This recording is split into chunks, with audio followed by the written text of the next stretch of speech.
প্রিয় দর্শকবৃন্দ, আজ আমরা এমন একটি বিশেষ দোয়া ও আমল নিয়ে আলোচনা করব যা রাসূলুল্লাহ সাল্লাল্লাহু আলাইহি সাল্লাম কসম করে বলেছেন। রাসূলুল্লাহ সাল্লাল্লাহু আলাইহি সাল্লাম ইরশাদ করেছেন, বৃহস্পতিবার রাতে যে আল্লাহর কাছে দোয়া করবে তার দোয়া আল্লাহর আরশ পর্যন্ত পৌঁছে যায় এবং সেই দোয়া আল্লাহর কবুল করেন।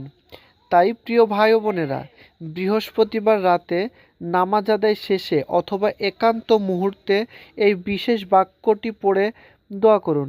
লা ইলাহা ইল্লাল্লাহু ওয়াহদাহু লা শারীকা লাহ, লাহুল মুলকু ওয়া লাহুল হামদ ওয়া হুয়া আলা কুল্লি শাইইন কদির। এই বাক্যটি পড়ে মন থেকে দোয়া করুন।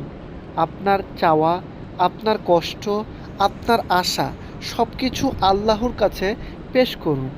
রাসূলুল্লাহ সাল্লাল্লাহু আলাইহি সাল্লামের ওয়াদা, এ দোয়া আরশে পৌঁছে যাবে আর আল্লাহর দরবারে এটি অবশ্যই কবুল হবে ইনশাআল্লাহ।